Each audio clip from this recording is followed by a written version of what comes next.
Okay, this is Steve Nenninger, and I don't like the way this slide just went out of my view. Okay, great. Let's see if we can make this a little bigger here.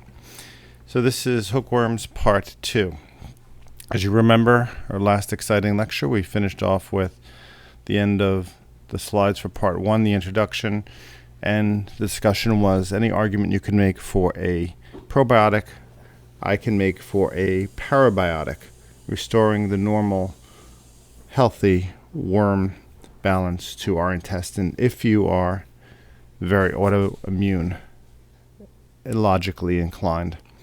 Well, obviously not everyone is, so some people don't even need to have this discussion, but some of us are, and we really need to figure that out.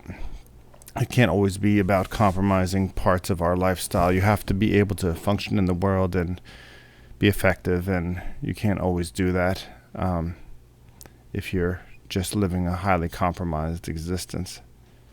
So, humans are supposed to have worms. Let's discuss a little research on that front, and I will use my pointer. Humans have worms, so any of the ancient stool that they look at is filled with different worms. And that's not because these people were sick or pathological. It's because that's part of the normal human ecosystem in the intestine. And here it just shows you, the stool they have found in ancient human feces, and they list 9 different worms in Africa. In European stool, they actually found 18 different kinds of worms that people had. Obviously multiple worms in multiple people. And just Asia worms and North American worms, 16 different kind of worms.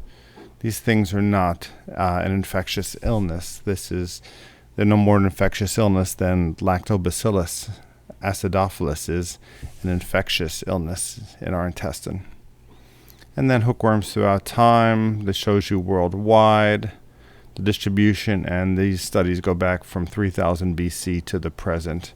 Basically, this isn't an isolated part of our ecosystem. This is a worldwide basic parasitic presence that is part of the ecosystem, the same way you could probably find different bacteria universally throughout human beings. Even the ancient Egyptians had worms in a mummy. So if someone's being mummified, they are very well off and probably had the best Egyptian herbal medicine or other type of medicine at the time. And they found worms. Julius Caesar, they think, had worms. So this is certainly not something that was avoided by societies becoming more advanced. In fact, they find that even in Rome, there was a higher concentration of worms than the people that lived before in that area. They find worms throughout North and South America. And they found hookworms here in a 9,000-year-old site, archaeological site in North and South America, data as old as 9,000 years ago.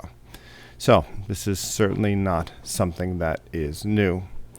And by not having it, some of us are just very inclined to have our immune systems run amok without the controlling signals that we receive from worms. Okay, that concludes part 2.